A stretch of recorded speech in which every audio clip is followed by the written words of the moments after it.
Hey everybody, this is chapter 5 of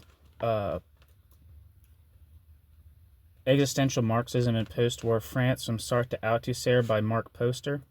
Chapter 5 of this book is the second chapter of part 2 of the book.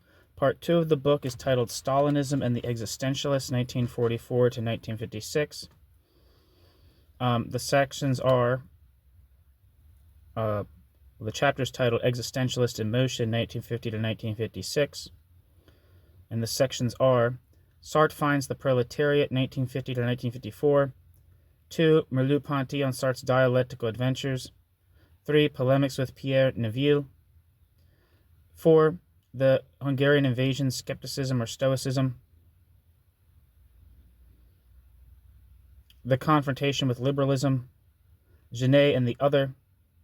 And Socialisme ou Barbarie, which is in italics, meaning it's referencing not the concept, but the specifically the journal. Okay.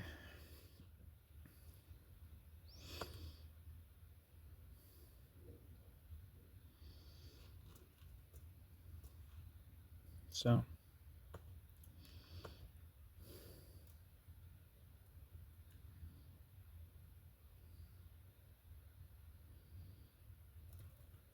Let's get busy.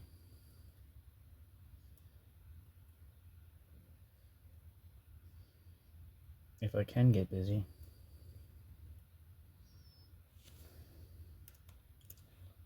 Sorry. Forgive me, reader, listener, dear listener.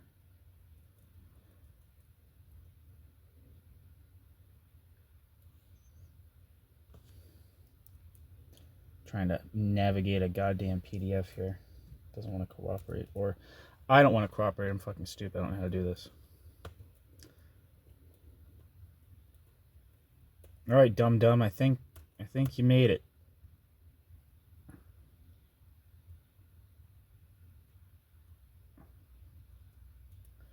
Okay, Jesus Christ. Here we are. Chapter 5, Existentialists in Motion, 1950 to 1956. Section 1. Sartre finds the proletariat, 1950 to 1954. The first part A is titled, or section A, subheading A, is titled, In Defense of Bolshevism. During the 1950s, politics played a dominant role in the thought of the existentialists. The news of the existence of labor camps in the Soviet Union and the Korean War in 1950, the arrest of FCP leadership during a protest against General Ridgway in 1952, the Henri Martin affair in 1953, Dien Bien Phu in 1954, the Soviet invasion of Hungary in 1956, de Gaulle and the Algerian question in the late 1950s and early 1960s. These events were carefully scrutinized by Sartre and Merleau-Ponty for hints of the vitality of the French proletariat and the Communist Party. It was a tense time with continuous acrimony between Marxists and existentialists and also within the existentialist camp. Along with others, Merleau-Ponty left Le Temps Moderne, and his relations with Sartre were severed, to be renewed later but on much cooler terms. There was the split between Sartre and Camus, which was never repaired. There were innumerable positionings and replies, open letters and responses, even responses to responses. Sartre endured public controversies with Camus, Claude Lefort, Pierre Neville, Roger Garaudy, and others. If you don't know, Camus being the other famous existentialist philosopher, Claude Lefort being a theorist in Socialisme ou Barbarie. I don't know if he was speaking in using his actual name or not. He was Montal in the Chaleux-Montal tendency with Castoriadis. Pierre Neville was I think he was a Trotskyist of some kind. It was kind of important, I think, in the sociology of work, but I'm not sure. And Roger Garaudy was an important member of the French Communist Party. This is a long decade for Sartre, emotionally exasperating, philosophically inconclusive, and politically confused. In these years, he had finally committed himself with the writers. The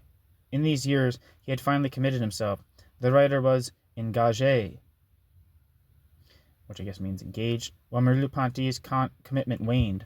The tone of intellectual life was dramatically changed from from the 1940s, when the glow of political unity on the left still lingered, when hopes were high on an intellectual integration of Marx and existentialism, the sense of historical direction that was so strong among intellectuals in France in the 1940s crumbled into chaotic, contradictory fragments in the 1950s. Yet below the surface, Hegel's book Phenomenology of Spirit and the 1844 manuscripts and the early Sartre, now an integral part of the intellectual's mental baggage, were having their effect and were soon to emerge in Sartre's critique, which is short for Critique of Dialectical Reason, and in the writings of the Argument group as synthetic existential Marxisms. Among the existentialists, thought was stifled by a fear to look beyond daily politics.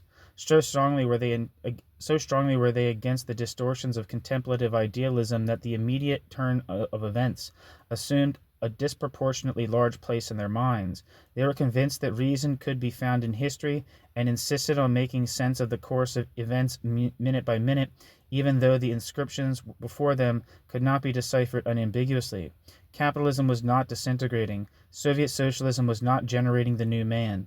Revolutionary impetus could not be found in the West but in the colonial world. The working class and industrial society was becoming integrated into the capitalist order. The daily newspaper, that morning prayer of modern man, recorded only the disjunction of history. Could history be slipping completely off its course? Was reason disappearing from human affairs? The contradictions between Marxism, old and new, of the book Das Kapital or of the 1844 manuscripts, and politics became more and more glaring. What was needed was a socio-economic analysis of industrial society, and this was not forthcoming until the 1960s with the studies of technological society and the new working class. Neither Sartre nor Merleau-Ponty was able to see this in the 1950s. The only time they turned to social and economic questions was in relation to the Soviet Union, whereas France and the capitalist countries in general were comprehended by them only politically. Yet the quote infrastructure of capitalist societies was undergoing a fundamental transformation in the 1950s, which was not always mirrored in the burning issues of politics. Lacking a socio-economic perspective, Sartre and Merleau-Ponty continually looked to the traditional working class and its political aim, the Communist Party, for signs of a universal subject of history for a proletariat. For one brief moment, Sartre and Merleau-Ponty were united politically. In January 1950, they jointly signed an article in the Temps Modernes on the Soviet labor camps.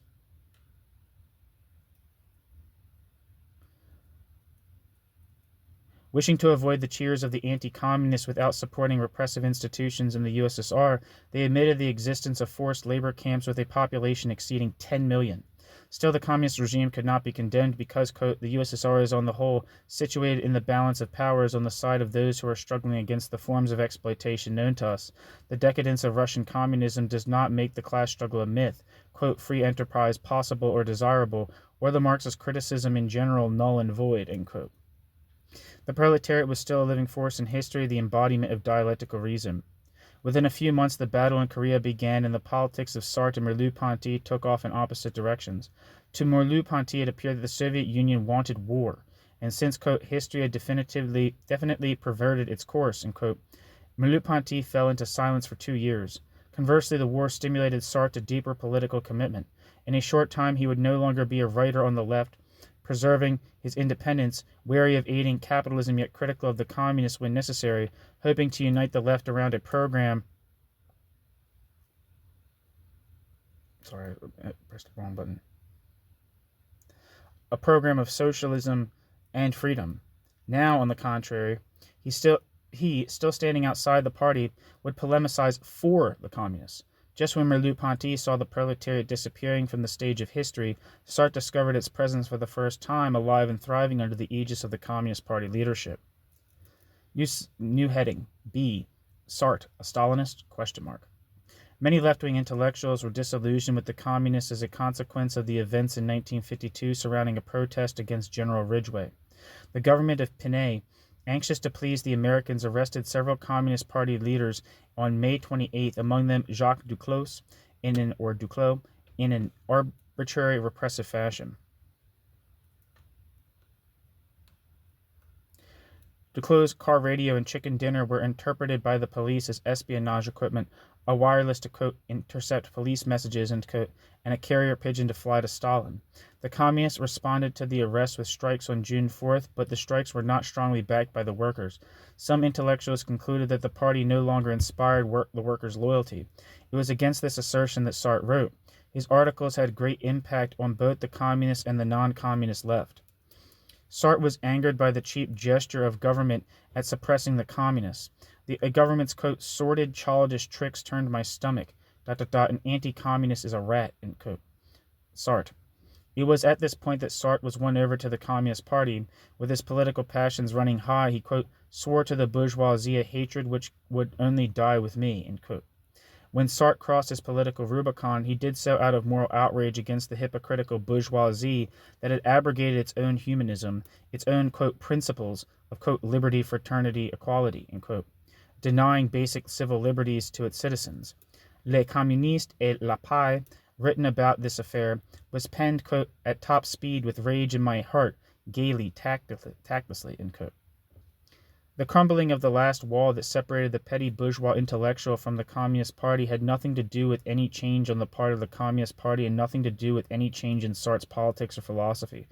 What made Sartre a communist, or as much of a communist as he would ever be, was moral fervor, feelings of guilt against his own class. The man who until 1950 wanted to constitute a non-communist left now ridiculed with all of his great literary skills the anti-Stalinists on the left. The communists, for their part, like Jean Canepa, who heaped no end of scorn on Sartre in 1947, now spoke of his essay as, quote, courageous, quote, generous, and in essential accord with their position. The Communists and the Peace, the book, mollified the deep embarrassment of the Communist Party over the poorly supported strikes. Sartre's theme that the Communist Party remained the genuine representative of the working class struck at the skeptics on the left who gleefully applauded the apparent apathy of the workers for the party. Furthermore, with the enormous prestige of Sartre behind the communists and the government retreated in its prosecution of Duclos and the others, what probably pleased the communists most about Sartre's July articles in the Thème Moderne was that they clearly identified the Soviet Union with the cause of peace and the United States with the interests of war. More germane than the political consequences of the Communists and the Peace was the way in which Sartre began to modify his previous existentialism. Writing about the working class, Sartre started to develop the historical and social categories that received full elaboration in Critique de la raison dialectique.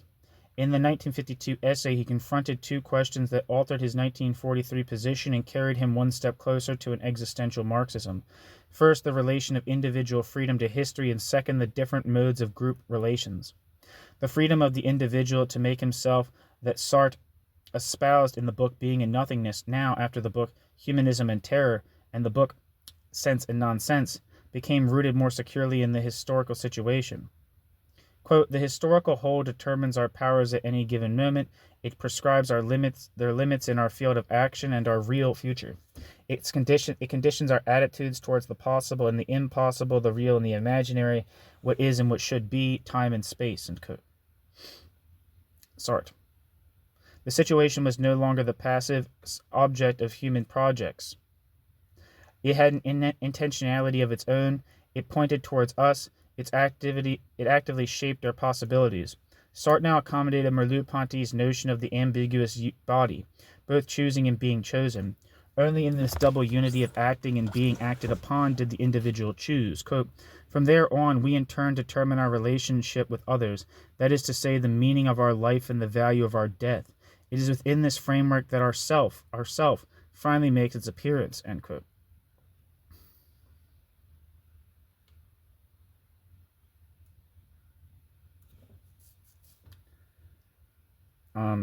Sartre. There's some footnotes here. One of the footnotes that I missed says, Sartre openly acknowledged his debt to Merleau-Ponty. Quote, it was the book, Humanism and Terror, which caused me to make an important decision, ... It gave me the push I needed to release me from my immobility, end quote. And that's from Sartre, 1972. Anyway, and footnote. In the situation of the working class, the possibilities of self-transformation were indeed bleak. In general, Sartre now saw many mediations between the choice of the individual and its realization. The individual worker could freely choose to abolish his alienation, but this goal might not be achieved for some time, perhaps not until after he died. Sartre had placed a limitation on the effectiveness of the freedom of the individual, although not on its quality as absolute choice of oneself. In analyzing the working class, the existentialists discovered social obstacles to the fulfillment of authentic freedom. In order to change himself, the worker had to change the situation for his entire class.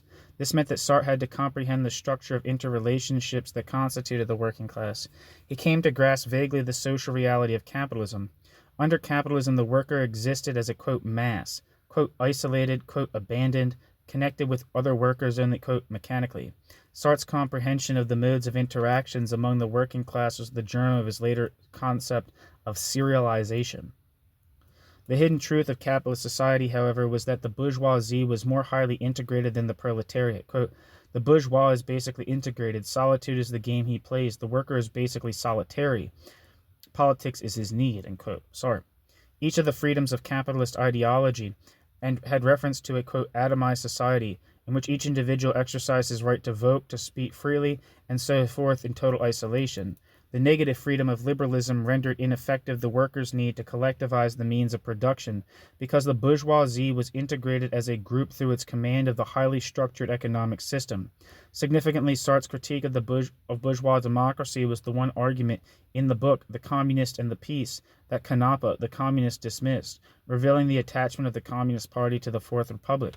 Sartre's argument that the Communist Party was the vehicle of the workers' transcendence of bourgeois democracy was gainsaid by the Communist Party itself. Sartre's chief insight in 1952 was that in order to overcome capitalism, the working class had first to overcome its own atomization.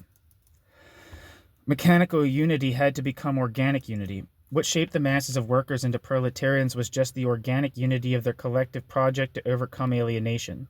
To the degree that the workers participated in the freedom of bourgeois society, Sartre confirmed his alienation in the mass.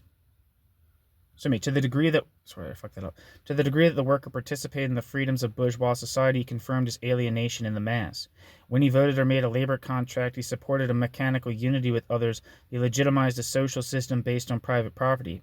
In his situation within capitalist society, the only project the worker could take on that would further his self-realization, his substantial freedom, was that of dismantling the apparatus of social atomization. Quote, the masses are the object of history. They never act by themselves. And every action of the working class requires that they begin by suppressing themselves as masses in order to accede to the elementary forms of collective life. End quote. Sartre was now ready to argue for the Communist Party. Only through the party could the worker find a type of unity that transcended atomization. With the concepts of mechanical and organic social interaction, Sartre began his meditation on the problem of social classes. The concept of class was, of course, one of the central doctrines of Marx and one that was repeatedly challenged by liberal sociologists. To Marx, capitalist society was organized in groups based on relationships to the means of production. Liberals answered that social position depended upon a number of status factors, the primary one being income. Because the income of the lower classes was rising in the 1950s, the antagonism between the haves and the have-nots was abating. The class struggle was, in this sense, disappearing. Against the liberal contention, official Marxists piously quoted Marx's law of the progressive pauperization of the working class under capitalism. Until Marxists acknowledged the material success of capitalism, they could not begin to refute the liberals. In the book, The Communists and the Peace, Sartre argued against both positions. Liberal sociologists like Gurvitch, Halbwachs, and Sorokin all characterized social classes mechanically, viewing them as a, quote, identity of particulars, as a, quote, collection of thing-like atoms. What these theories failed to express was the, quote, unity of a class, the vital interior connection of individuals. Thus, rather than join the debate between liberals and Marxists on the old grounds, the existentialists wanted to show the subjective element of social classes. For Sartre, a social group became a class only when the individuals interiorized a common project and captured their individual identity in the common destiny of the group. It was not enough to list external criteria like income relation to means of production or status in order to constitute a historical class. A class is not a collection of things, but a human group that constituted itself, that actively organized itself into a commonality. Quote, it is movement which holds together the separated elements. The class is a system in motion. If the class is stopped, the individuals would revert to their inertia and to their isolation. This movement, directed, attentional, and practical, requires an organization, ... A class organizes itself, end quote. Sartre. Sartre's focus on the dramatic subjectivity of social categories was typical of the existentialist approach to enriching Marx's social theory. What Sartre did not account for at all in 1952 was the fact that most social interactions did not include a dramatic commonality of projects. Most often, inertia characterized society. The scandalous aspect of Sartre's concept of class was his promotion of the Communist Party to the role of unifier of the, quote, collection of individual workers. For the workers, the leap from atomization to class unity was effective through the magic of the party, within which they were, quote, unified into a class, realizing their subjective, intentional, creative nature. Under the leadership of the party, the individual worker acted for humanity, Sartre proclaimed, returning to his theme of the universality of the individual project from the article Existentialism, or the lecture Existentialism is a Humanism. Quote, that the proletariat is the carrier of human values is not to be doubted. What it demands for itself it must necessarily claim for all. End quote. Sartre.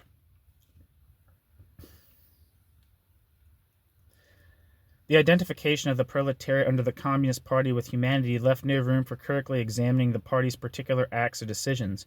Hence, when the Communist Party in 1956 would support the Russian invasion of Hungary, it would have to be said to be acting in the interest of all men. Furthermore, with this notion of class unity, Sartre denied the Marxist proposition that capitalism unified the workers in the process of production through the division of labor.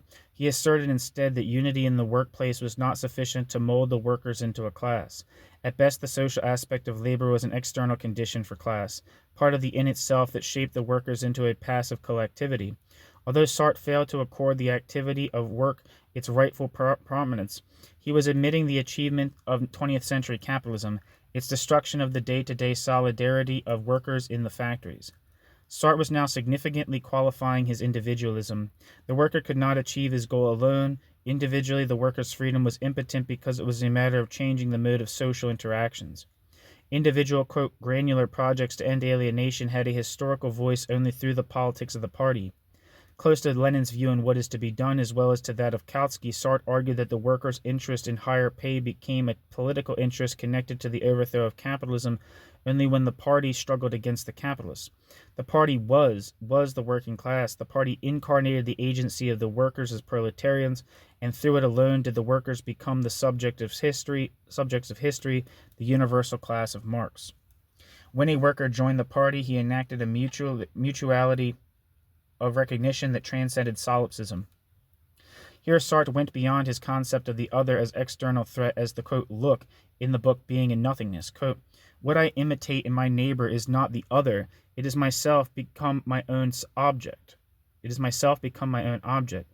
I do not repeat this act because he did it, but because I, in him, have just done it.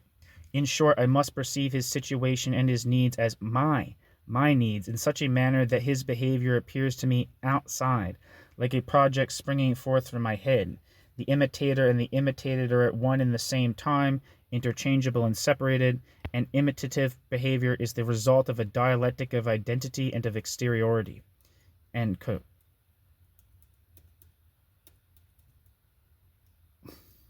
Sartre. Sartre had learned from Merleau-Ponty only with an interaction could the individual make authentic projects.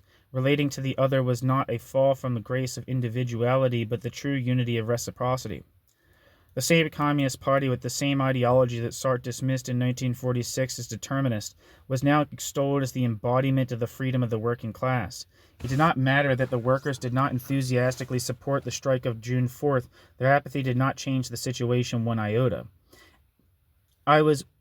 It was understandable to Sartre that the workers, weighed down, fatigued by the oppression of capitalism, could not rise to their historical task on every occasion. Their fate remained in the hands of the Communist Party, as did the fate of all of France. Only 2 years before, in 1950, Sartre had presented the Stalinist bureaucracy as the, quote, So, I mean, that's not a quote, that's dirt. Only 2 years before, in 1950, Sartre had presented the Stalinist bureaucracy as the destroyer of revolutionary subjectivity. At that time, in his preface to Louis Dalmaz's book, Le Communisme Yougoslav, he charged the Stalinists with failing to lead the masses toward liberation. After the revolution, the spontaneous needs of the masses were opposed to the problems of modernization, requiring the leadership to inspire a new subjectivity, a new dedication for the building of socialism. The Leninist Party in Russia, led by Stalin, detached itself from the masses, relying instead on the bureaucracy, and used repression rather than education to accomplish its goals. Now in 1952, Sartre ascribed to the French counterpart of Stalin's party this same capacity for revolutionary subjectivity. The irony of Sartre's position in the book, The Communists and the Peace, was that he had advanced his social philosophy while regressing in his politics. One could argue, as he did in the 1960s, the same social theory without concluding that the Communist Party, as it was then constituted, was the only viable project for the workers. Such a stance was taken by Claude Lefort or Socialiste Barbarie, an ex-Trotskyist and friend of Merleau-Ponty.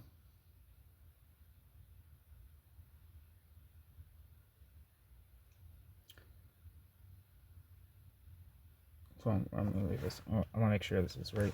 One could argue, as Sartre did in the 1960s, the same social theory without concluding that the Communist Party, as it was then constituted, was the only viable project for the workers. Such a stance was taken by Claude Lefort of Socialiste Barbarie, an ex-Trotskyist and a friend of Merleau-Ponty, in his rejoinder to the first two parts of The Communist World, The Communists and the Peace, which was printed in the Thème Moderne in 1953, along with Sartre's reply. Yeah, when he ex-Trotskyist, this means at this point Claude Lefort was moving into like a libertarian socialist thing, not becoming something else.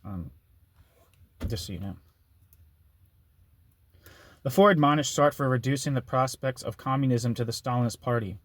Stalinism was bureaucratic, it limited the workers to passivity, and with its strict discipline and hierarchy. Stalinism, quote, tacitly collaborated with the bourgeoisie, end quote, and could not lead the working class to revolution. By adhering to the Stalinist party, Sartre was forced into the false antithesis of vanguard party versus spontaneity of the workers.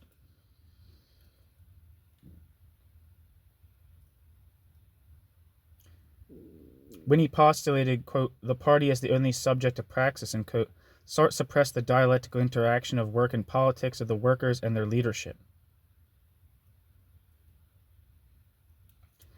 His Stalinism compelled him to overlook the true revolutionary dialectic of the workers actively engaged in the making of policies.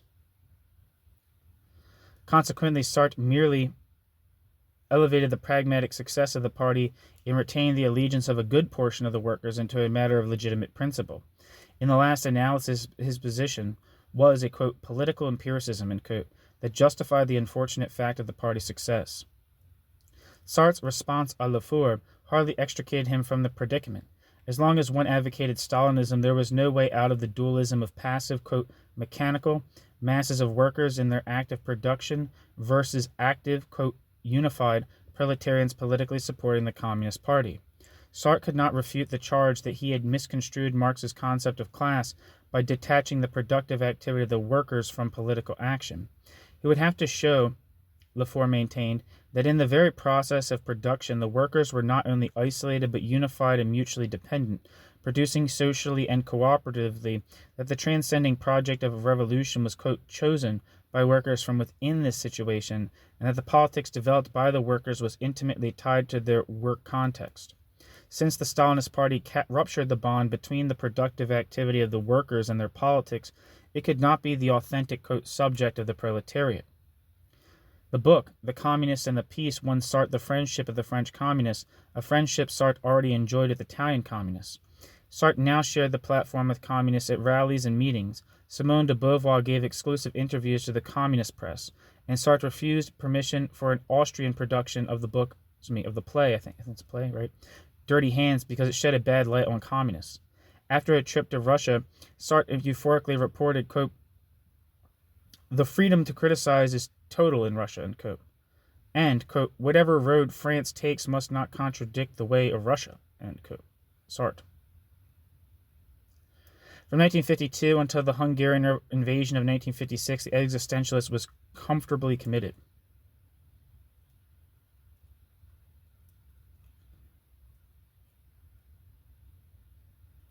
New section. Merleau-Ponty on Sartre's dialectical adventures. Merleau-Ponty's skepticism about Marxism only deepened when Sartre aligned himself with the Communist Party. The erstwhile political editor of the Le Temps Moderne was chagrined by his friend's newest adventures in politics. Disenchanted now with Marxism and with Sartre, Merleau-Ponty wrote Les Adventures de la Dialectique in 1955 to settle his accounts with communism and to reprimand Sartre for his errors.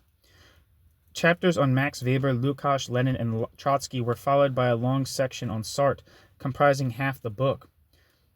Sartre and Ultra-Bolshevism, which is the title of the chapter, was a painstaking refutation of Sartre's discovery of the proletariat in the bosom of the Communist Party.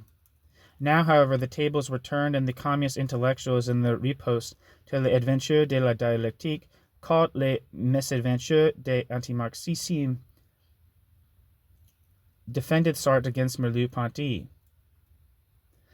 Les Adventures de la Dialectique was important for the development of an existential Marxism because in it Merleau-Ponty specified the inability of Sartre's attempt in the book The Communist and the Peace to join concepts of history and society with his concept of radical freedom. Merleau-Ponty interpreted the book The Communist and the Peace as Sartre's attempt to, quote, annex history onto his philosophy of freedom and the other, end quote.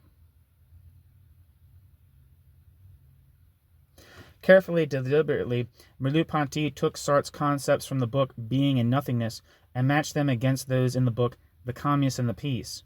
In each case, he demonstrated that Sartre had failed to unite his concept of radical freedom with a Marxist concept of history and society. The chief reason for Sartre's failure was his dualistic ontology. The world was composed of pure consciousness and opaque facts, without the all-important mediations. Quote, the question is if, as Sartre says, there are only men and things, or also the interworld that we call history, end quote. Merleau-Ponty.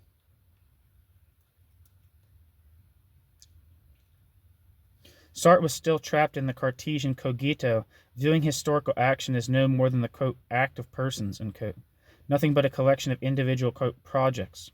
Sartre, le bon Cartésien, limited history to a, quote, plurality of subjects, but no intersubjectivity, end quote. While Simone de Beauvoir reviewed Les Adventures de la Dialectique for Les Temps Modernes, Simone de Beauvoir justifiably took exception to Merleau-Ponty's oversimplification of Sartre's dualism.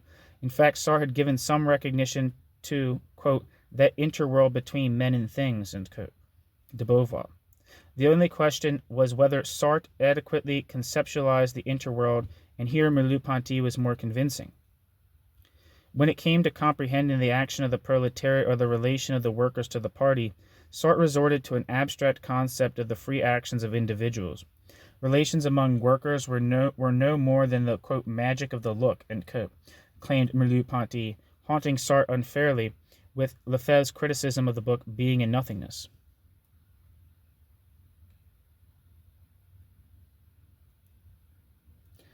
At bottom, Sartre was stuck in a Cartesian concept of consciousness, vitiating any attempt to account for historical action.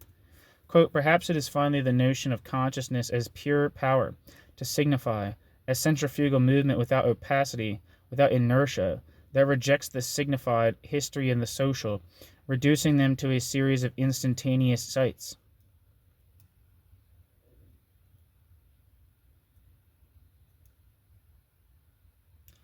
Subordinating doing to seeing and reducing finally action to, quote, manifestation or, quote, sympathy, end quote. Merleau-Ponty.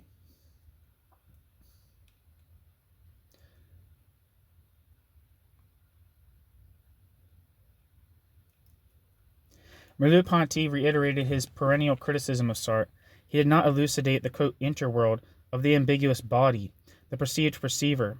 His concept of intentionality remained that of pure consciousness rather than the, quote, carnal intersubjectivity, end quote, that Merleau-Ponty strove to articulate.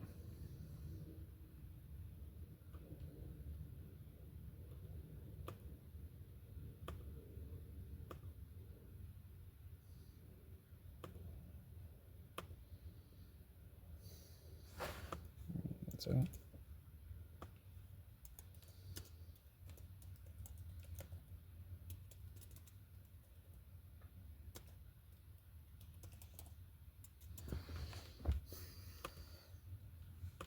to Merleau-Ponty, the Marxist side of Sartre's existential Marxism was as poorly developed in the book The Communist and the Peace as it was in the article Materialism and Revolution.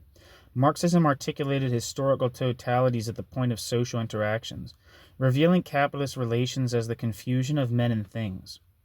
For Marxists, praxis was the effort to overcome this alienation within the burden of these relationships. Sartre conversely quickly translated praxis into his old notion of radical freedom, in which the Communist Party became the free subject creating revolutionary action from nothing.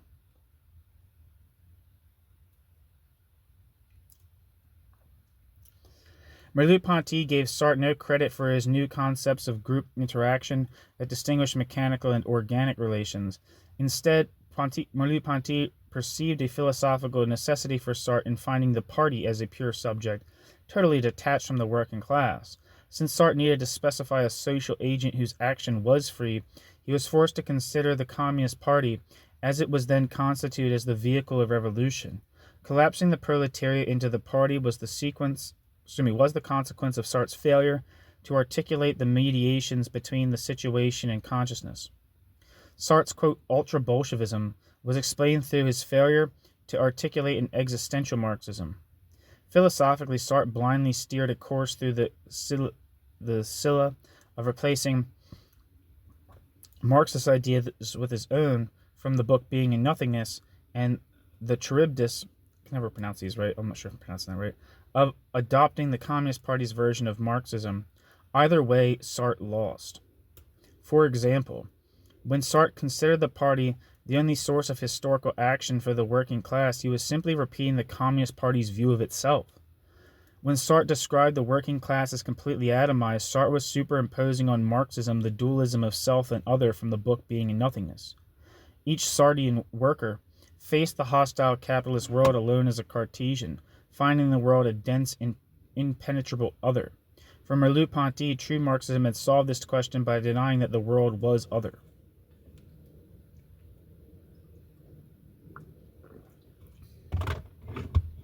Marx demonstrated that man had penetrated the world completely, ending dualism in practice. For Marx, quote, man was diffused everywhere, inscribed on all the walls, in all the social mechanisms he had fabricated.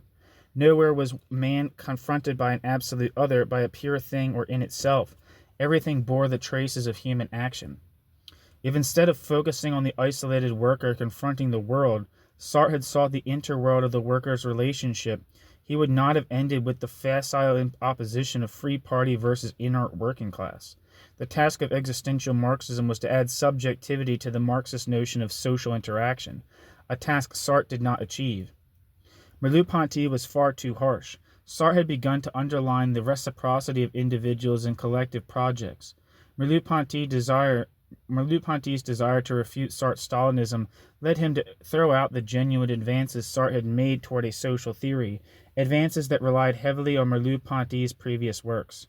The philosopher of ambiguity was chiefly concerned with reminding Sartre that all had not gone well for Marxism, that the Stalinists were not close to socialism, and the crisis of Marxism could be resolved only by accounting for the, quote, inertia of history, for the failure of the revolution. Quote, both the Marxism of the young Marx and the, quote, Western Marxism of 1923, bracket, a reference to history and class consciousness, and bracket, lack the means of expressing the inertia of infrastructures, the resistance of economic and even natural conditions, the binding of, quote, personal relations, end quote, in quote, things, end quote, end quote. Merleau-Ponty. In short, Marxism could not account for the regression in history. By 1960, in the book Critique of Dialectical Reason, Sartre hoped to satisfy Merleau-Ponty's objections by elucidating the region of the, quote, practico-inert, end quote, the sedimentation of human actions into social structures that lost their human quality and resisted the freedom of individuals and groups.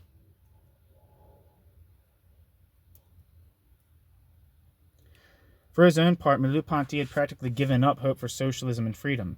It was necessary to recognize, as no one on the left was willing to do, that, quote, the USSR had ceased to be the fatherland of the revolution, end quote, Merleau-Ponty.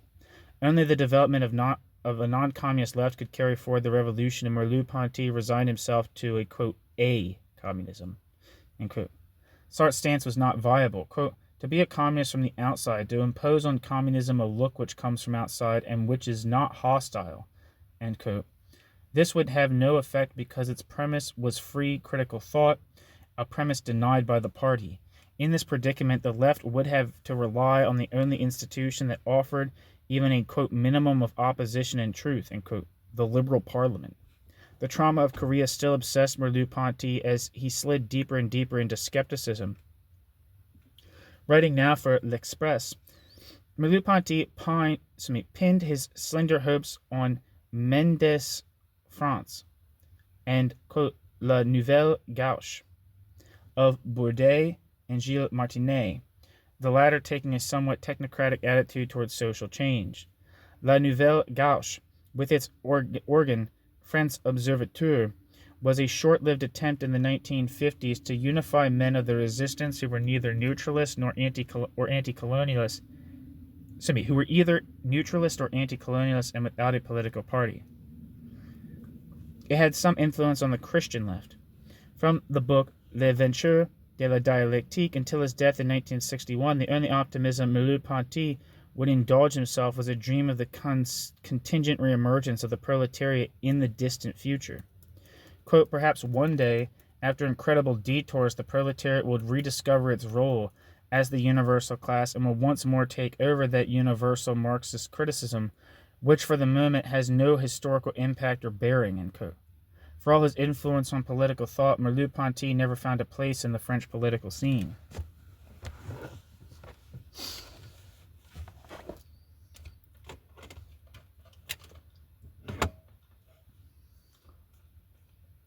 And this seems kind of like, it's like, people have like optimism and pessimism in these different points. And it's like, if you're thinking like places like, like in the post-war period, especially when in this period at like in France, like the level of economic prosperity, like the the degree to which French capitalism was kicking ass it's like the growth rate of the economy in France. I was just reading the other day, was like in this period was like enormous. And there was like a massive increase in like people's access, like working class access to like consumer durables, right? Like TVs and washing machines and stuff like that. And not that these,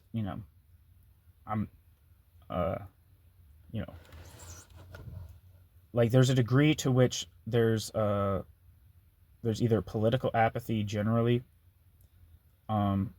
general comfort, or there's that just kind of in this period. There's also the fact that the left is kind of dominated by reformism on the one hand and Stalinism on the other. Any kind of other option, any kind of revolutionary socialist option is not particularly forthcoming. And obviously there's still like, despite this like, generalized passivity, I think there seems to be like, there is like action, there is like a direct action, direct class struggle in the in certain places, in certain quarters, in certain industries and so forth. There's also strikes in the Eastern Bloc, so people kind of like stake their hopes on that. But it doesn't seem like there's either any of those things necessarily like coalesce into any kind of like clear political orientation, right? So there is plenty of reasons to be pessimistic in this period, and it's not just weakness of spirit or something like that.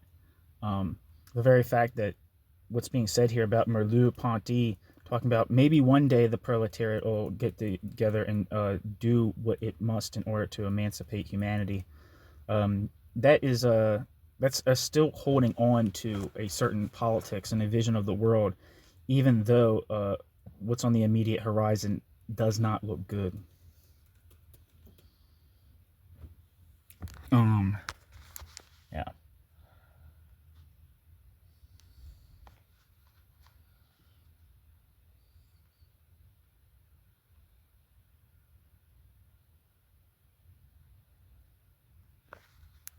New section, Polemics with Pierre Neville. And I think I'm pronouncing that name right. A relatively minor intellectual incident in early 1956 disclosed Sartre's hesitations about the Communist Party at a time when he was closest to it.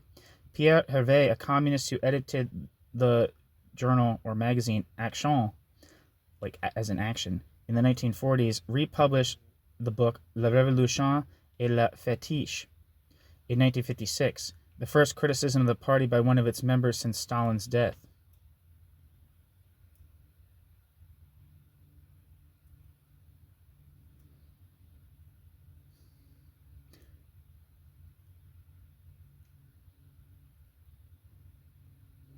Pierre Hervé hoped to incite discussion and reform. For his trouble, he was expelled. Sartre reviewed the book in February 1956. In the February 1956 issue of Le Temps Moderne, Sartre agreed with the communist reviewer Guy Besse, who lambasted Hervé's book for its idealism and its reformism, adding that the book should have circulated within the Communist Party to avoid unfavorable publicity from the right. Sartre charged that the book, though intellectually weak and of dubious political motivation, nonetheless deserved consideration by Hervé's comrades. The fact that the Communist Party refused it in open discussion was indicative of the dogmatism of Communist Party intellectuals. It disturbed Sartre that, quote, Marxism was arrested in France, end quote. As for Hervé, Sartre persisted in his criticism. Hervé persisted in his criticism of the Communist Party, along with Pierre Fougerolas, that's what it looks like, Fougerolas, Fougeyrollas, who later joined the Argument group in a short-lived periodical, La Nouvelle Réforme, which translates as New Reform, I believe. Finally, Hervé joined the Socialist Party. To Sartre, the communists ascribed to Marxism the powers of making reality intelligible, of comprehending not only society but also the individual. The French communists, however, had done nothing to carry out this intellectual and cultural project. Their minds were closed. Sartre regretted the absence of a, quote, living Marxism, probably thinking that a revolutionary movement without the intellectual vitality was doomed, but not saying this for fear of taunts about idealism. He noted that Marxist scholars in many fields, Georges Lefebvre in history, Claude Lévi-Strauss in anthropology, Pierre Francastle in art history, used Marxism profitably without belonging to the Communist Party. Sartre was dismayed. He was an intellectual advocating a party that discouraged independent thought.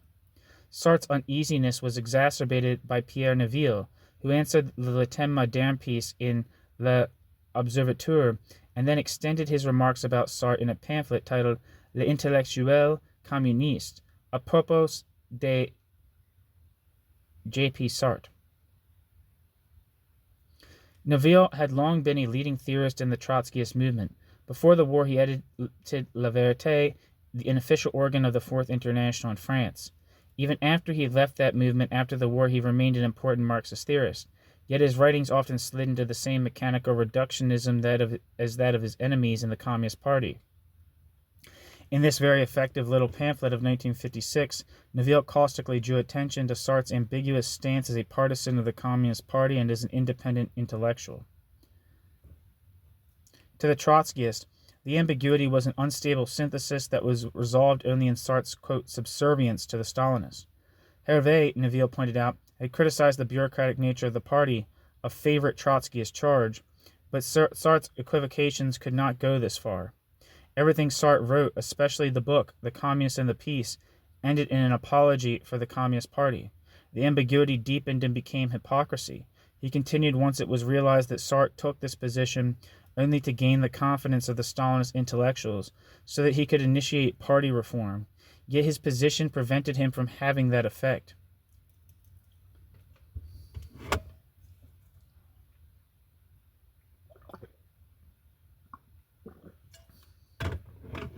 The function of the intellectual, Neville argued, either in the party or close to it, could only be to criticize the party, to judge continually the political acts of the party against its Marxist philosophy. And Sartre, of course, knew this. Why else would he regard his independence so scrupulously? Yet Sartre penned nothing but encomiums of the infallible Communist Party.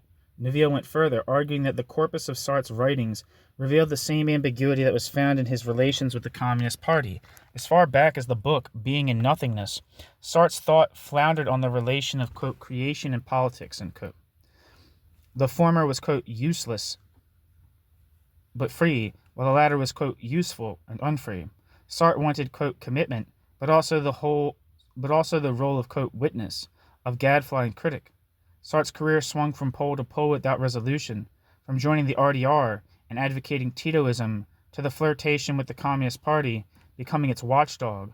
In the end, Sartre, quote, forbids himself the only task of value, to restore the true function of the intellectual confronting revolutionary tasks, end quote. Neville. Sartre was a, quote, crypto-Stalinist who appeared, once the masks were torn away, as nothing more than a confused idealist. Quote, there is a secret relation, end quote, Neville hissed, quote, between the affirmation of unconditional subjectivity and the assurance that whatever happened must happen. This relation is ubiquitous in the idealist tradition, end quote. Neville. Sartre wanted to have his cake and eat it too. For him, quote, Marxism is arrested, and at the same time the Communist Party is infallible. Charming existential psychoanalysis, end quote. Neville. That kind of seems very apt to me from what is being read here.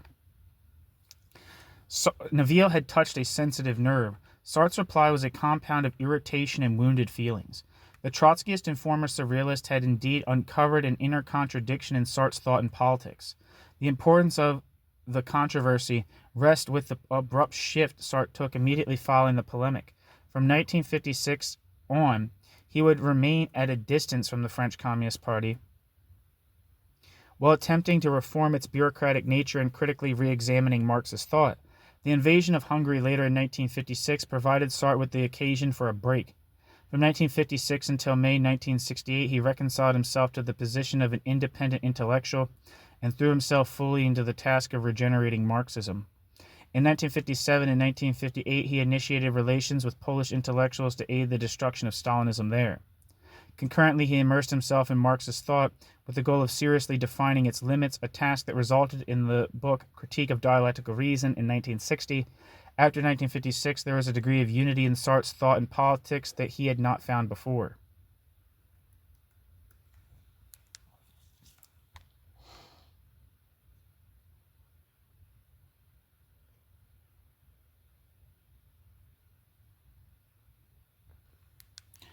Back in 1956, the, quote, reply to Neville was the last gesture of Sartre's period of partisanship with the Communist Party, his last Stalinist grasp.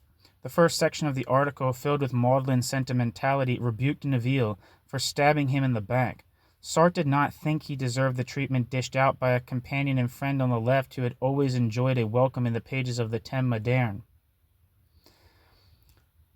Sartre posed as the injured innocent who was, quote, irritated and, quote, hurt. Neville's article was damned for its impoliteness. Quote, I always thought that we should maintain between ourselves, even in the liveliest discussions, a tone of courtesy and camaraderie, end quote. Sartre. Did not Neville see that the arrest of Marxism was, quote, temporary? That the Communist Party deserved sympathy for attempting to remain revolutionary while struggling for reformist demands at a time when the revolution was only a distant possibility? There was an amusing irony amidst all this heat. Neville had done to Sartre what Hervé had done to the Communist Party, given public criticism. Sartre defending Hervé for opening up discussion was oblivious to the similar purposes in Neville's pamphlet. Sartre's defensiveness to criticism implied that, although the Communist Party should be brought to task as part of an open atmosphere of serious debate, his own thought was not likewise subject to argument.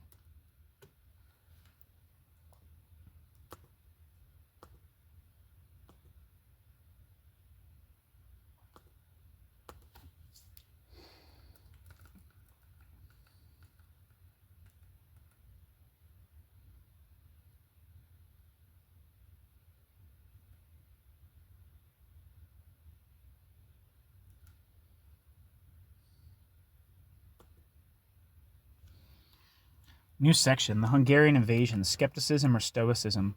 Sartre and Merleau-Ponty met at an international conference in Venice in 1956 and found they could work together even with their disagreements about the relation of culture to society. Aware of the distance that divided them, they continued to see one another until Merleau-Ponty's death in 1961, yet nothing clarifies better the separate paths the existentialists had taken since 1950 than their responses to the Soviet invasion of Hungary in 1956.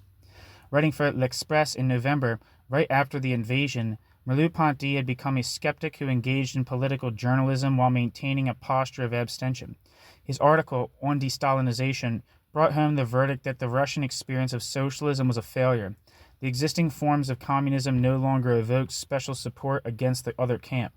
Quote, "The only correct attitude is to see communism relatively as a fact without any special privilege, as an undertaking preyed upon by its own contradiction. ... Communism is a universal model, as the future of mankind has proved abortive." End quote.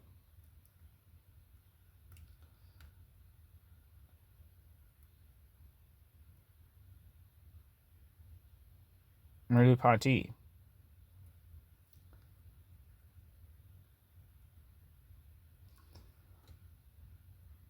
The existentialist was still a humanist, but a skeptical humanist who found little substantiation for his ideas in politics. For Sartre, too, the Hungarian invasion sparked a change, although in a different direction. He now broke completely with his communist friends. Like Merleau-Ponty, Sartre had been enmeshed in the assumption that Russia was the vehicle of man's hopes, that the Western capitalist nations were its enemy, and that any position not specifically in support of the former redounded to the aid of the latter. The events of October and November 1956 released Sartre from this web. It was precisely this reasoning on the part of the communist intellectuals in France that made any evaluation of Soviet policy impossible, since it called for the immediate certification of the party's position. What was now in question was Sartre's stance in the book The Communists and the Peace, that the party was always right. The book, The Ghost of Stalin, presented an extended socio-historical analysis of the Hungarian invasion, the course of socialism in Russia and Eastern Europe, and concluded with a judgment about the future of de-Stalinization and, more importantly, the future politics of the French Communist Party. Sartre practiced his existential Marxist theory often brilliantly to highlight the convergence of the pressures of the situation with the choices of individuals. Penetrating lucid, the book, The Ghost of Stalin, recalls other great examples of contemporary history like Marx's studies of 1848, Louis Napoleon, and the Commune of 1871. In Sartre's analysis, the Hungarian rebels could not simply be labeled agents of foreign capitalism, as the Communist Party piously incanted, nor could Russian socialism be flippantly chalked off as a nightmare, a huge mistake, as liberals and even Merleau-Ponty pretended. What would be the huge mistake? I don't think, it seems like, what would be, there was a huge mistake evidently in Russia, but the question is, what was it? That's clear, to me. Sartre imagined that all was not yet lost for the de-Stalinization of Russia because the present contradictions there required democratization as the only available solution. The leadership had to develop faith in the masses and renew its connections with them in the process of creating consumer industries. Sartre did not see that consumer industries like those in the United States could be developed from above undemocratically through the manipulation of advertising. Still, Sartre was cautious. The success of democracy in Russia was not by any means assured, because in eliminating exploitation, the Soviet Union had developed new forms of alienation. For one, let's just the specificities here of what's being said. What was I going to say? I felt like I was going to say something. So I guess what I'm thinking of right now is how would you bracket, what kind of position towards the USSR would you place Sartre in comparison to others? And it seems to me he's kind of of the reform communist mind, which would be I don't know, for example, Leo Kofler at certain points, or Isaac Deutscher maybe as well. Well, not maybe, but definitely as well. And maybe to a certain extent, Lukacs, people who were not particularly, who had some kind of faith in the capacity of the Stalinist bureaucracy or the post-Stalinist bureaucracy to democratize itself. That it was had some kind of good faith in, or now that the the war was over, and the industrialization had been complete, and the productive forces had been developed in Russia. Although even that, there's such contradictions in it that there's it's hard to say how true that is, or obviously something happened, but what was the result? It was an increased industrialization of the Soviet Union, that there was going to be due to objective factors, the top down there would be a top down democratization of the Soviet Union on the horizon, and that's what they sought. And that is a distinction between other people, right? So Trotsky kind of operate the middle ground between people who viewed there be a social revolution that needed to happen or was going to happen in the USSR, and the people who thought reform from above was going to happen. So Trotsky had the view that the USSR, obviously he was assassinated by the USSR in 1940, but he thought that the USSR, its political apparatus, the people in charge of the country, which would be top layers of the bureaucracy and the Communist Party itself, were fundamentally non-reformable and creating the conditions for the destruction of the USSR as a worker state, and it was a worker state because of nationalized property. So by their own actions, they're creating the preconditions for either internal or external counter-revolution, either by foreign invasion or by disintegration of the economy. So that was so what he thought was necessary was a political revolution, which would have been led by some kind of vanguard party, which would have developed from who knows where inside the Soviet Union, that would lead a second revolution or a third revolution against the Stalinist bureaucracy, overthrow the party, overthrow the top layers of the bureaucracy, and replace it with a new vanguard party, and the reforms and perhaps create something like a Soviet democracy of some kind, with he advocated opening up the USSR to multiple parties and stuff, multiple Soviet parties, which one can assume that Soviet parties for him meant parties that are committed to the continued state ownership of the means of production. That's what a Soviet party would have meant. So he believed in political revolution. The Council Communists and people who were dropping out of the Trotskyist movement to the left, say people like Muniz, or people who believed that USSR was state capitalist or bureaucratic collectivist. What was necessary in the USSR was not merely a political revolution, but since the USSR was in fact a class society, an exploitative society, with the USSR as the arbiter of the means of production, and the arbiter of plans, and who, although not privately owning the means of production, own them as a collective, constitute an exploiting class, and the proletariat in the USSR constituting an exploited class. What was necessary was a social revolution in the USSR, just as there was necessary in a social revolution in the West or in the non-USSR. So Sartre is on the right wing. If you're the most Stalinist adjacent critiques of the USSR from a left wing perspective. And this is kind of one of the things, right? I think, what was the word that Neville used? Crypto-Stalinist. I think this is kind of a lot of people's position. I think they have this idea, not everything was perfect. And that's a good way of defending something, right? And not seeming like a dogmatist, right? Saying, no, it's not perfect, as opposed to being as horrific as it actually is. That's a good way of buffering horror, right? Is saying, it's not perfect, but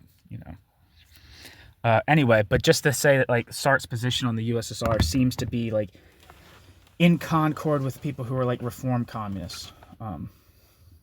So that was still interesting. That's it. So that's just a side note, just because of my own interest on the Russian question. The success of democracy in Russia was not by any means assured because in eliminating exploitation, the Soviet Union had developed new forms of alienation. The cult of personality and the bureaucracy dialectically reinforced each other, detaching the direction of society from the influence of the masses. Institutions were erected in the hard process of industrialization that had to be dismantled. Where Merleau-Ponty erred in his The Express article was precisely in taking the stance he had condemned in Sartre, in standing outside the situation at a non-existent point of objectivity. Seen from within, the chances of renovation in Russia were not bright, but they were not totally absent either. Despite Stalin, Russia was still socialist.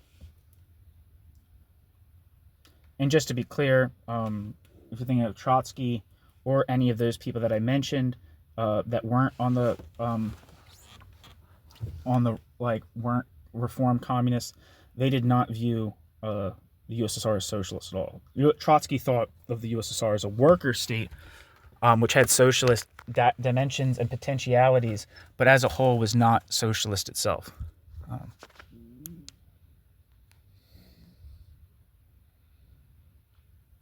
There's always a distinction to be made between the dictatorship of the proletariat and socialism, which I think a lot of people aren't particularly sensitive to. Dictatorship of the proletariat, whatever that means to any particular person, if they say that the dictatorship of the proletariat has been established, then socialism has been established. But that is like a deviation, dare I say, revisionism of Marxian theory.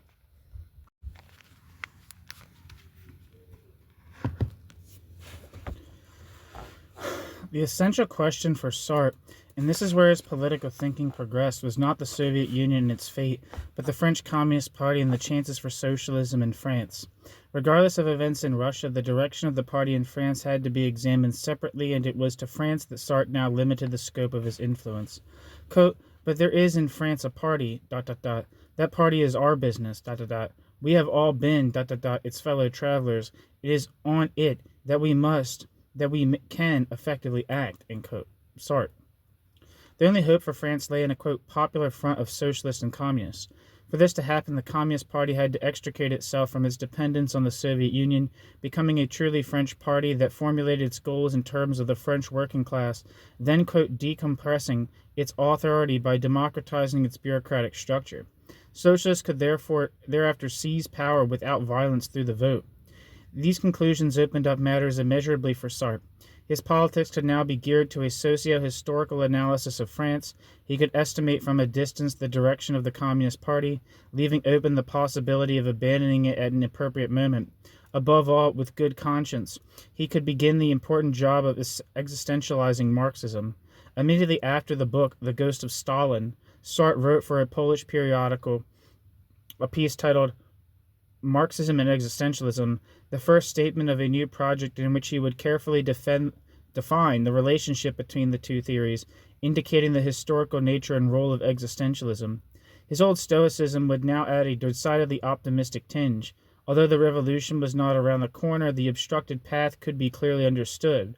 The obstacles could be named so that hope for a clear path could be soberly assessed and wholeheartedly attempted. The writer and activist, the man of culture, and the man of politics were united, committed to a project that was at once liberating and authentic. Politically, the road was opened for Sartre's highly effective protest in favor of the Algerian FLN in the late 1950s and early 1960s. In fact, Le Thème Moderne was seized 4 times in Algeria in 1957. When Sartre took great risks and supported his friend François Janson upon his arrest for leading a pro-Algerian group in France, the existentialist had placed himself to the left of the communists on the colonial question. Standing with Janson, who was considered by many a traitor, started taking an independent position that aided in revitalizing Marxist politics. Indicative of the new political complexion, it was the SFIO and the CP who were dragging their feet, finally to come round to the initiative of Sartre, who suffered numerous bomb threats by the OAS. What is more, the vanguard position of Sartre's existential Marxism on the Algerian issue came just at the moment when the student movement was consolidating into a new left. The positions of Le Thème Moderne became the political and theoretical direction of the student movement, even of the UEC, the youth organization of the Communist Party. The New Left student movement looked to Sartre for intellectual leadership. Le Thème Moderne began to place the students, not the Leninist Party, in the role of revolutionary vanguard. Leaders of the student movement, Kravets, Pénineau, and Grisset, wrote for Le Thème Moderne. The important political strategy developed by André Gortz in the book Strategy for Labor was worked out during this period with Kravets and the others. So deep and widespread was Sartre's prestige among radical youth that Garridi complained to Sartre on behalf of the Communist Party, quote, "You're preventing people from coming to us," end quote. But it was not until May 1968 that Sartre's existential Marxism would show its full powers of interpreting history. New section, Section 5, The Confrontation with Liberalism. Some perspective on the prospects of existential Marxism can be gained from the comments of Albert Camus and Raymond Aron, two prominent liberal social theorists. Both had been friends of Sartre, Aron since the years of the École Normale and Camus since the Resistance. Camus was regarded by many as a fellow existentialist, and Aron was on the original editorial board of Le Thème Moderne. Both split with Sartre over the question of his pro-communism. Although it is not in strict chronological sequence, a discussion of liberalism is appropriate here because Camus and Aron maintained a consistent skepticism about existential Marxism throughout the period we have been discussing. The purpose of this section is not to assess the thought of Camus and Aron, but to illuminate further Sartre's Marxism. The friendship of Sartre and Camus was broken with much noise and gossip over the publication of L'Homme Revolte, which I guess is the human revolt, I don't know, in 1951. Or Man's Revolt, maybe? I don't know. During the trying moments of 1952, François Janson wrote a critical review of Camus' book, which elicited a hostile letter from the author to Sartre, followed by Sartre's equally nasty reply. When the shouting stopped, Sartre and Camus were no longer on speaking terms, and their animosity continued until Camus' death in 1960. From his earlier books, The Stranger and The Myth of Sisyphus, Camus was known as a philosopher of the absurd and was grouped with the existentialists, even though he himself denied the intellectual association. In both the novel and the essay, Camus, accepting the death of God, doubted that human life had any meaning. Now, in the book The Rebel, Camus suggested that human life was given a value by the act of the oppressed in saying, quote, no to his condition. The irrational upsurge of rebellion, risked to the rebel's life, consecrated the value of human existence. The rebel struggled for human dignity, valuing it above life itself. Camus was testing his own moral version of the Marxist identification of the oppressed with the cause of humanity, using a variation of Hegel's master-slave relation without specific reference to Hegel. After establishing the human value of rebellion, Camus traced the fate of revolution up through the 20th century. To him, contemporary history was an apocalypse of murder. Every act led to violent death. In this moral atmosphere of terror, the value of rebellion had to be questioned again. Camus concluded that revolution failed to constitute justice, that it degenerated instead into greater and greater terror. The moral perversion of Marxist revolutions abrogated the initial value of the rebels' great refusal, leading Camus to search for meaning in the moderate ethics of the, quote, Mediterranean spirit, end quote. At odds with the metaphysical horror of the human situation in the first part of the book, Camus at the end advocated the path of privatized art, a compromise that did not establish a reign of justice but did provide the individual with a way of creating some meaning to his life. The lesson of the book The Rebel could be taken as an existentialist's refusal of Marxism, a direction opposite from Sartre's. Janson's review denigrated the book The Rebel for not comprehending the historical conditions of revolutions and for holding them up against an ahistorical moral standard of justice. Camus' letter to Le Thème Moderne, attacking Sartre, asserted that Janson had missed the point of the book and that Le Thème Moderne, under Sartre's direction, refused any criticism of the Soviet Union. In short, Sartre had perverted his philosophy and became a crude ideologue. Sartre's reply was equally venomous and ad hominem, reaffirming, however, his continued sense of the need to think within history.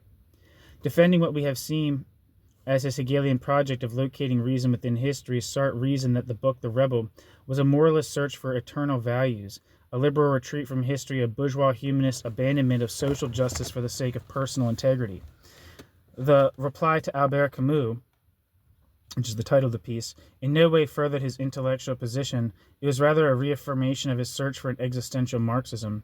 Against Camus' Sisyphean meaninglessness, Sartre restated his principle that meaning was found only within history and through engagement. Quote, "We won't argue whether there are or are not transcendent values in history. We shall simply observe that, if there are any, they are manifested through human actions which are by definition historical. And this contradiction is essential to man. He makes himself historical in order to undertake the eternal, and discovers universal values in the concrete action that he undertakes in view of a specific result. If you say that the world is unjust, you have already lost the game. You are already outside, in the act of comparing a world without justice to a justice without content." End quote. Althusser. Not Althusser, what I say Althusser? Sartre. Althusser's in my brain, I guess. The exchange between Camus and Sartre presents the typical dilemma of intellectuals in the 1950s. With the Russian Revolution losing its liberating force, how could one continue to accept Marxism? To Sartre, Camus rejected the Russian Revolution and consequently all efforts at social transformation. This is just what Sartre wanted to avoid.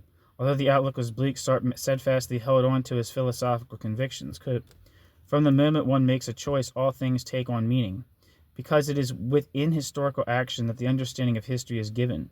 Does history have a meaning, you ask? Has it an objective?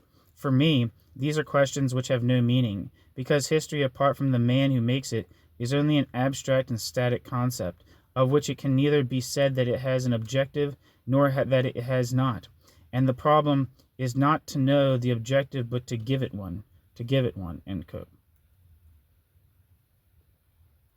Camus had complained that Marx's eschatology had to be, end quote.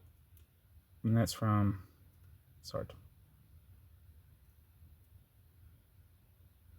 Camus had complained that Marx's eschatology had to be distinguished from Marx's social criticism, that the Marxist philosophy of history stood or fell in the prospects of the millennial, quote, end of history. But for Sartre, there could be no hypothetical end of history in Marxism because, as a Hegelian, it philosophized only within history. How then could one speak of a, quote, end of history?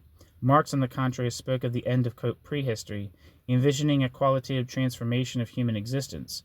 Sartre insisted that his own existential concept of freedom could have no meaning apart from the Marxist concept of history.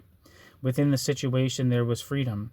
Still firmly convinced of the fundamental compatibility of existentialism and Marxism, Sartre, in answering Camus, would not yet consider himself a Marxist. Romain Aron also denied the compatibility of existentialism and Marxism, but with more philosophical clarity and rigor than Camus.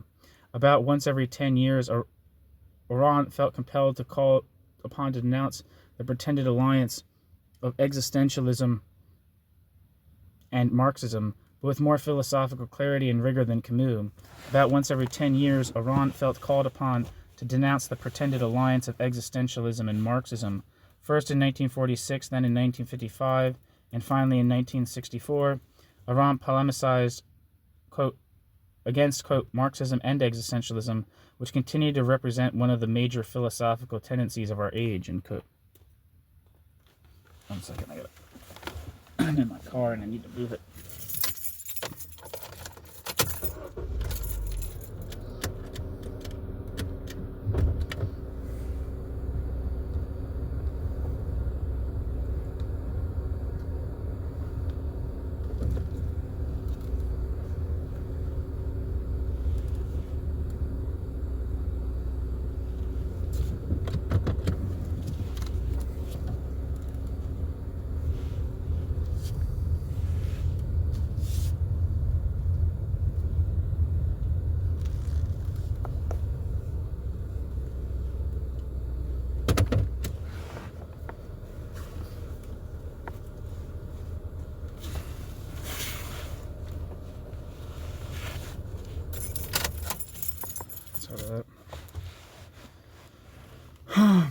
Granting the importance of the dialogue, Aron nevertheless rejected Marxism, existentialism, any combination of the two, preferring instead a pluralist pessimism.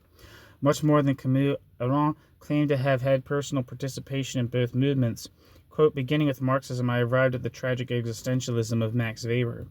End quote. Romain Aron. Romain Aron's intellectual career presents a confusing kaleidoscope of positions as Sartre's. In the 1930s, Iran was instrumental in the importation of German thought into France, especially the sociology of Max Weber. In the mid-1940s, he joined and quickly left Le Thème Moderne, going over to the conservative liberal paper Le Figaro. With the changing moods of politics, Iran became the leading spokesman of that peculiar Cold War phenomenon, the quote, end of ideology. Ironically, these liberals rebuffed Marx because of his alleged concept of the end of history, while they themselves pronounced an end of major historical change, since capitalism had undone the class struggle. A decade later, Iran was balancing his older liberalism with technocratic thought.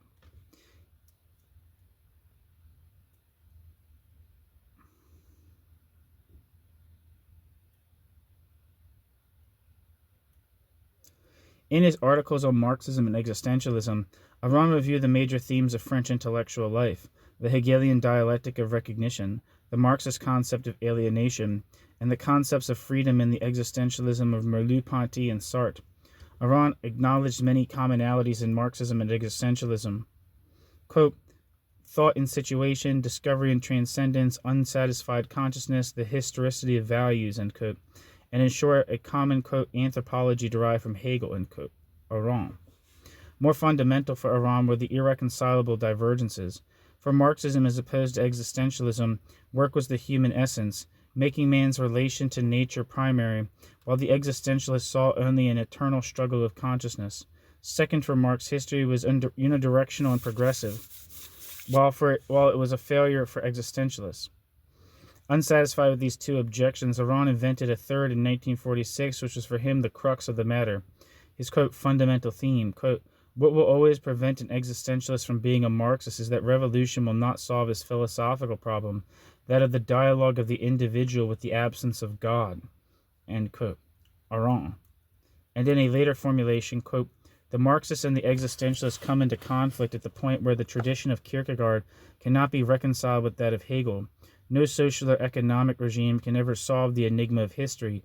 Individual destiny transcends collective life. Individual consciousness always remains alone in the face of the mystery of life and death. However well organized may be the communal exploitation of the planet, the ultimate meaning of the human adventure is not given by the classless society, even if this society is inevitable. End quote.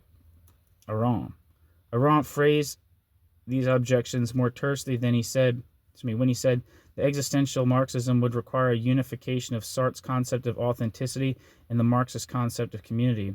What was impossible for Iran was, quote, authentic community, end quote.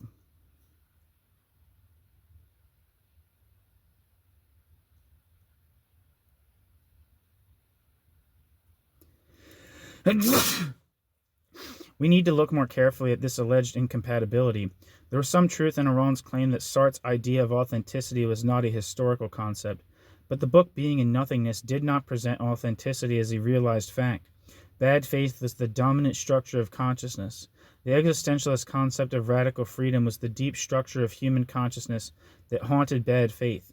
Authenticity was no more than a hope for a, quote, radical conversion, end quote.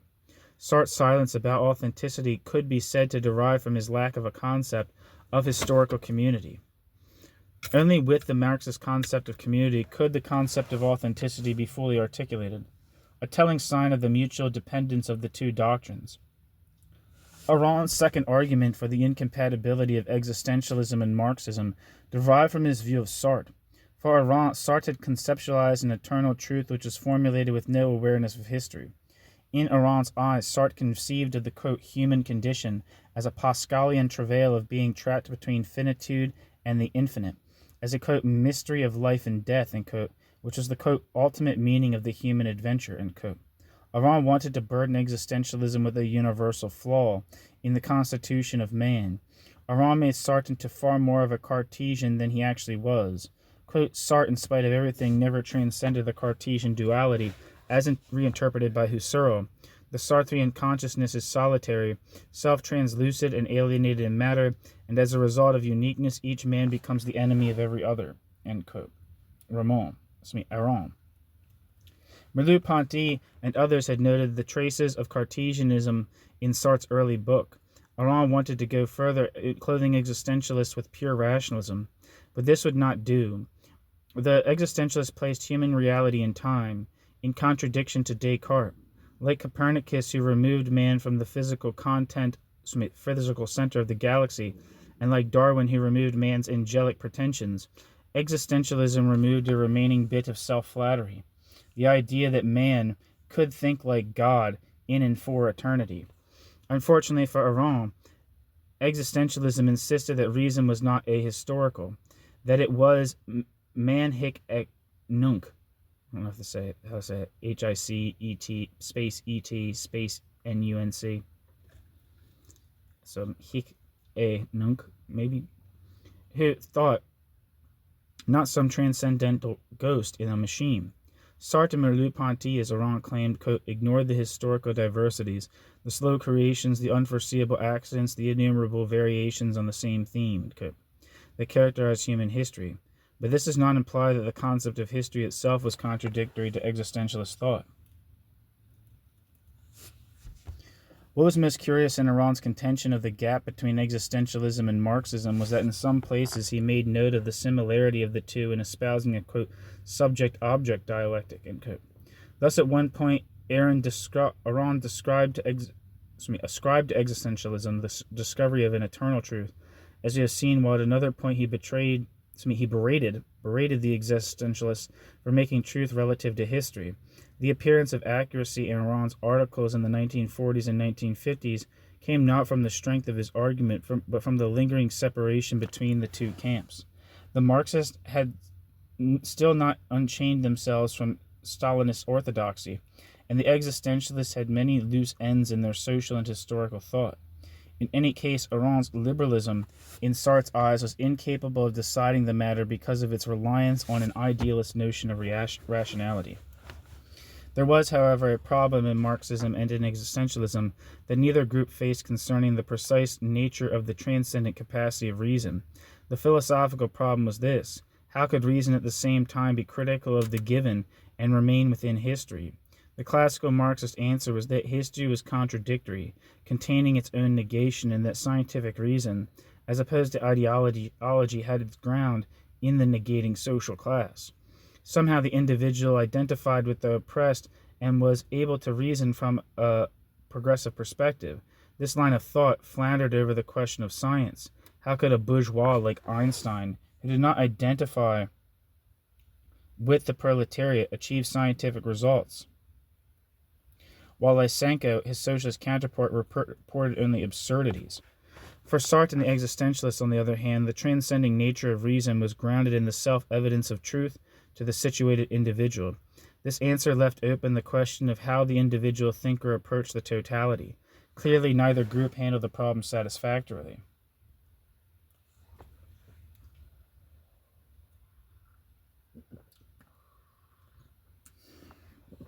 New section, section 6.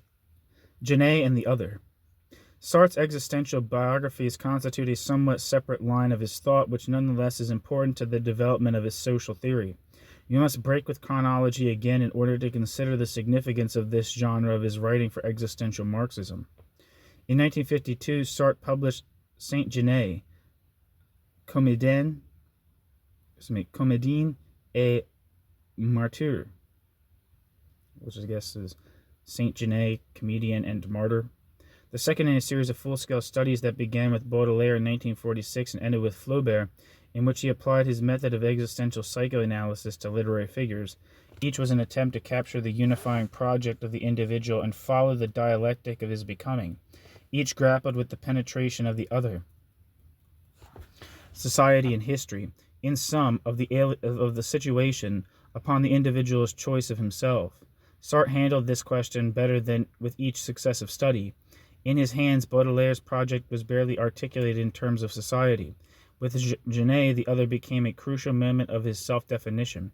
For Flaubert, his relation to the bourgeoisie was fundamental for his project.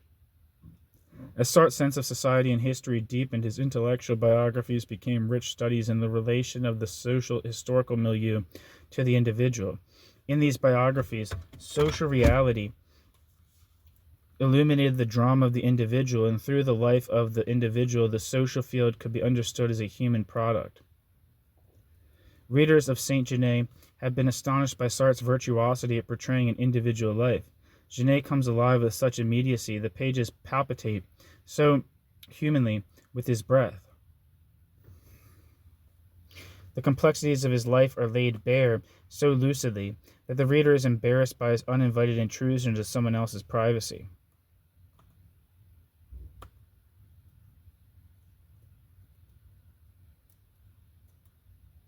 One second.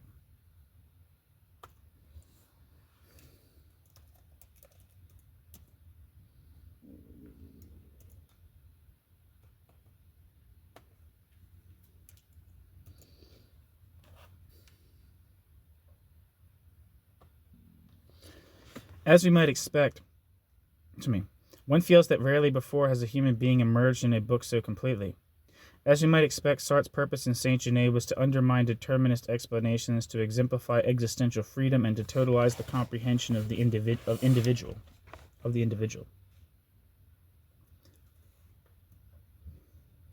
Quote, I have tried to do the following: to indicate the limit of psychoanalytical interpretation and Marxist explanation, and to demonstrate that freedom alone can account for a person in his totality, to show his freedom at grips with destiny, crushed at first by its mischances, then turning upon them and digesting them little by little. End quote. Saint Genet developed the problematic of the book being in nothingness by giving an ontological status to the other. We can observe in Saint Genet's in the book Saint Genet, Sartre's initial philosophical project growing, expanding, taking new turns, and preserving its original impulses. There was no coupure, no break in the development of his thought, only a dialectic of growth, return and resynthesis of statement, dispersal of interest, and reunification. Young Genet, an orphan living with peasants, creates himself through internalizing the gaze of the other. Caught stealing from his benefactors, Genet decides to be a thief. Caught stealing the peasant's property, Genet is an object, an evil thing in the eyes of the other, and this is what he decides to become. From the first decisive choice, Genet's adventure unfolds dialectically. A thief, a homosexual, a poet, a saint, a hero, a traitor. Through it all, his original project stands and is transformed to be himself as the other sees him. Quote, instead of challenging the social taboo that exiles him from masculinity, he prefers to assume it. It is always social misfortune that he insists on. It is always against the other and the other's intentions that he has chosen to fight in becoming willfully and defiantly what the other obliges him to be. End quote. Sartre. What gives such poignancy and dignity to Sartre's biography is the existentialist demystification of everyday life. The existentialist attributes the full force of ontological categories to the life of the individual. Genet creates reality as he submits to the given reality. His personal dialectic is that between being and doing, between, quote, oneself as other and, quote, self as oneself, end quote. Between the, quote, essential which proves inessential, end quote, and the, quote, inessential which proves essential, end quote. Between, quote, fatality and, quote, will. Sartre. The classic questions argued by philosophers in the Olympian unreality of pure reason, Genet lives and acts and endures personally.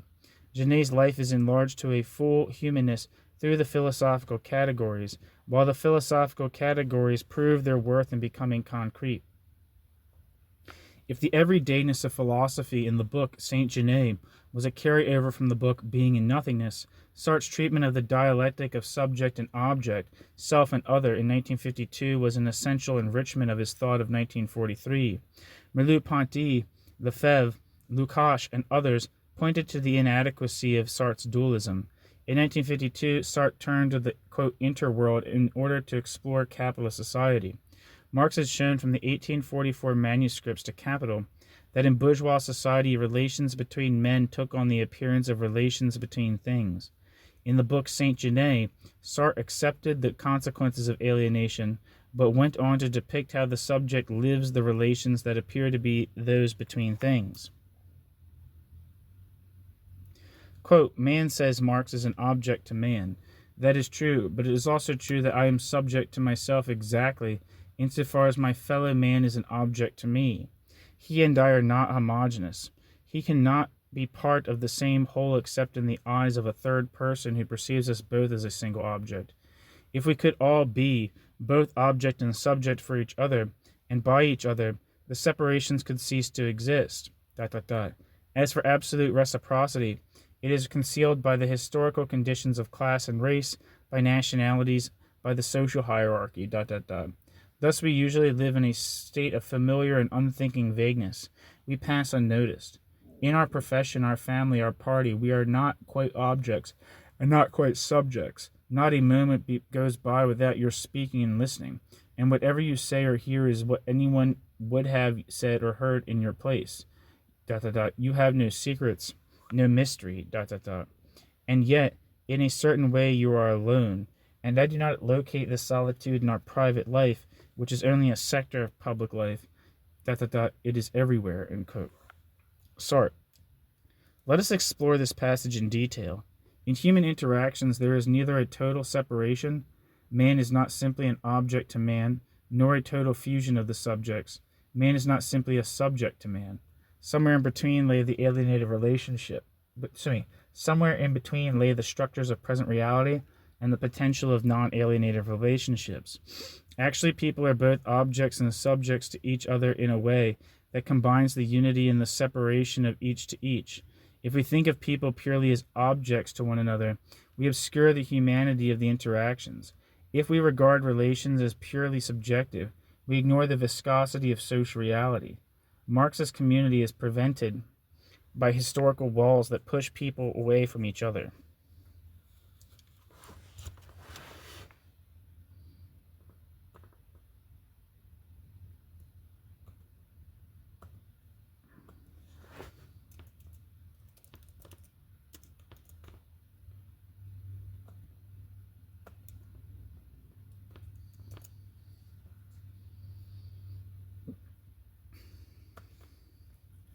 The barriers of class, race, and sex position us socially to regard each other as things, while we internalize this situation and at the same time experience ourselves as isolated.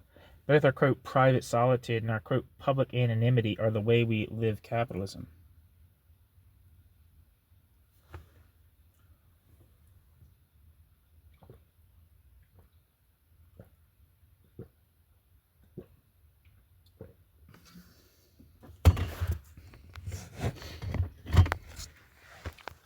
One second.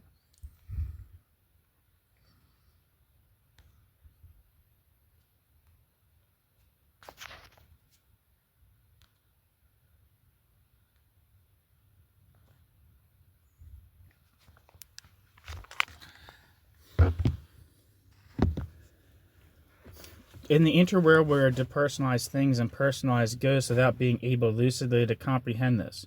Sartre leaves open the possibility of transforming the structure of interactions, indicating only that a liberating revolution would preserve and deepen the individuality of the subject, while allowing the other to become a separate presence without becoming a thing. At present, to Sartre, the humanizing direction of change is the most difficult option for the individual.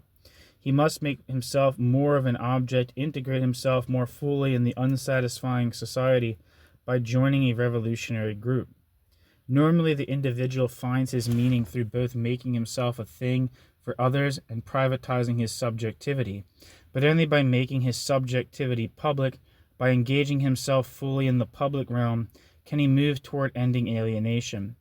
This choice brings to light both our freedom and our evasions of it in bad faith, and hence disturbs us and causes anxiety. Genet, for Sartre, is a, quote, hero of our age because he made all the, quote, bad choices of our bourgeois subjectivity and objectivity.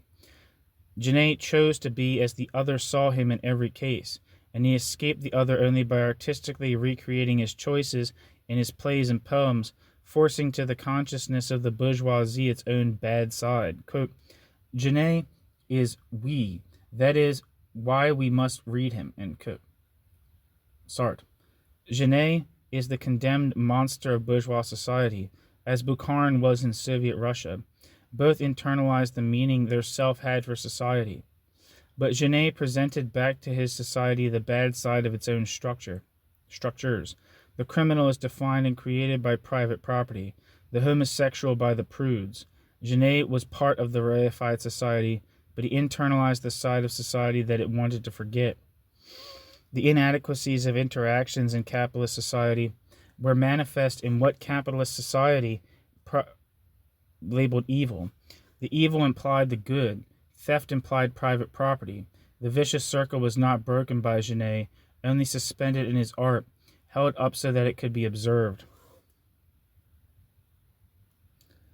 To escape the circle of an isolated objectivity that is too subjective, our private life, and a public subjectivity that is too objective, our work relations and politics, we must become both more subjective, facing ourselves more completely as what we are, and more objective, joining in the social task of reconstruction.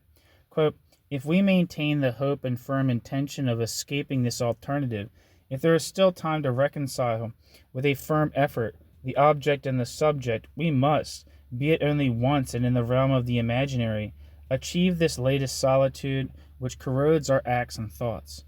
We spent our time fleeing from the objective into the subjective, and from the subjective into objectivity. This game of hide and seek will end only when we have the courage to go to the limits of ourselves in both directions at once. End quote. Sartre. To Sartre, Genet achieved the revolutionary purpose of engaged literature in the sense that he presented society with its own choices and their consequences. Genet interiorized the other, subjectivized the objective sphere, then objectivized his new subjectivity in works of art. The time had now come for Sartre to act, and action, liberating action, appeared as a deeper immersion in society. The free choice of facing one's own self and joining the party, or writing engaged literature, presented revolutionary consciousness and action as commensurate with authenticity. Our becoming more human required that our society become more human. For Sartre, radical freedom could now be actualized only by projects which took a socially revolutionary direction because, and this is most important, he had integrated the other in the individual's choice of himself. Both materialism and idealism missed the point. Stalinist transformation of social structures. The appropriation of private property was an inadequate strategy because it forgot that we have internalized private property. Not only must the external objective structure of private property become subjective by democratic collective ownership, but the isolated subject, the atomized worker, must become more objective by adopting the revolution as his personal project. Similarly, the idealist gesture of changing our ideas was inadequate because it forgot that we are not isolated atoms, but rather diffused in our interactions, and that we choose our isolation through the others who look at us as isolated. The subject-object dialectic in Sartre's hands strove to preserve both moments of the dyad. We must go, quote, in both directions at once, end quote, envisioning an authentic choice that would open us up to being. In the book, Saint Genet, Sartre still had not laid bare the structures of the interworld. Sartre had not yet probed the dead weight of historical structures. What Sartre achieved, in addition to a great study of Genet, was a firmer sense of the other, a more animated outline of the interpretation of the self and the world, and a more ominous awareness of the depth of our inauthenticity. In totalizing Genet's original project, Sartre uncovered the truth that the whole world was enmeshed in the individual's bad faith. And yet for Sartre, Saint Genet remained a work separate from his political involvement.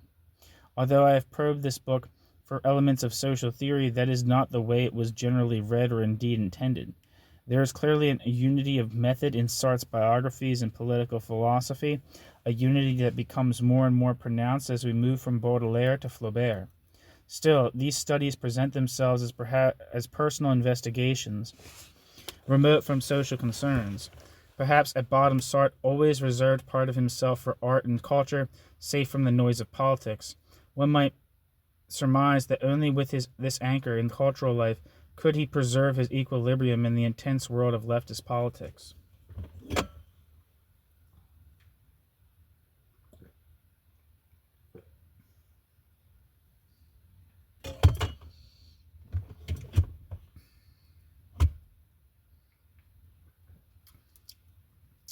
New section, Section 7. Socialisme ou Barbarie. During the 1950s, Sartre identified Marxism exclusively with the Stalinism of the Communist Party. Merleau-Ponty, who was more cogent than Sartre about the theoretical and political multiplicity of Marxism, also used Stalinism as the main reference point of his political writings. Yet there was one tiny group of Marxists, those of Socialisme ou Barbarie, 1949 to 1965, who struggled since 1946 to separate Marxism from its identification with the Soviet Union. Furthermore, Socialisme ou Barbarie developed Marxism along lines that I will define as existential Marxism in the next two chapters, although it was hostile towards Sartre and towards most of the other existential Marxists. In reviewing the formation and theoretical development of this extremely important journal, we must stress that they were a very sectarian group who existed in almost total obscurity until the mid-1960s, remaining well outside the arena of debate. The two main figures in Socialisme ou Barbarie, Cornelius Castoriadis and Claude Lefort, derived from the Trotskyist movement. A refugee from the Greek Civil War, Castoriadis split from the Fourth International, rejecting the Trotskyist position that the Stalinist bureaucracy was no more than an accident.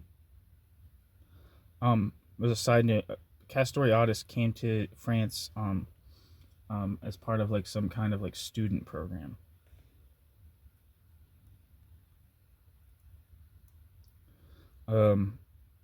Anyway, and also, you might not say this here, but also within the Greek Civil War, having full knowledge of the brutality of Stalinism towards the left opposition was very, I think was, in my opinion, was very important in Castoriadis's like political development. Anyway, to Castoriadis, Soviet socialism was not a mere, quote, degenerated worker state, end quote, as it was for Trotsky. Instead, Castoriadis, having studied Max Weber, saw that the bureaucracy that had arisen in Russia since 1917 was a new ruling class, an exploiting class which, if anything, was more oppressive than the Western bourgeoisie. A professional economist, Castoriadis had thus begun the most penetrating critique of Marxism available in France. I think there's an important distinction to be made here. I don't know the degree to which Castoriadis studied Max Weber, but whereas Max Weber contra Castoriadis, to my understanding of Max Weber at least, he thought that bureaucratization was kind of like just an essential component of society being subsumed to some kind of instrumental reason. The bureaucracy was like just the natural course of like large-scale human organizations. Castoriadis and others don't view bureaucracy in such a neutral way at all. For Castoriadis and people like that, bureaucracy is an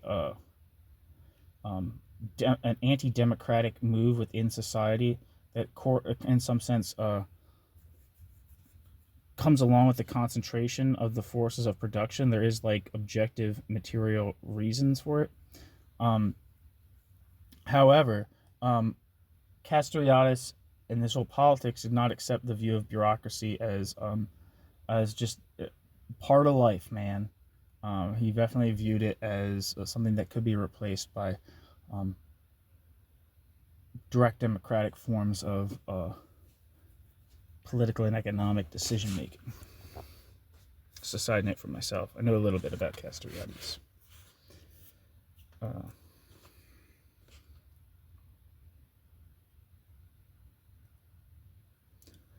A professional economist, Castoriadis had thus begun the most penetrating critique of Marxism available in France. The other thinkers we shall mention, Claude Lefort, turned to Trotskyism before the war at the suggestion of his philosophy professor Merleau-Ponty. Lefort maintained direct contact with factory workers for many years after joining the movement. He met Castoriadis in 1946 when Socialisme ou Barbarie, the Socialisme ou Barbarie group, was formed. Through Lefort, Socialisme ou Barbarie had direct contact with existentialism since he and Merleau-Ponty were close friends. As we have already seen, Lefort published for Le Temps Moderne Also, there are traces of the influence of Socialisme ou Barbarie on Merleau-Ponty in Les Aventures de la Dialectique. Finally, the positions taken by Castoriadis in the last issue of the journal appear to have benefited from a reading of Merleau-Ponty's last works. From its first critiques of Stalinist bureaucracy, Socialisme ou Barbarie began to radicalize its position by drawing a connection between Stalin's state and Lenin's theory of organization.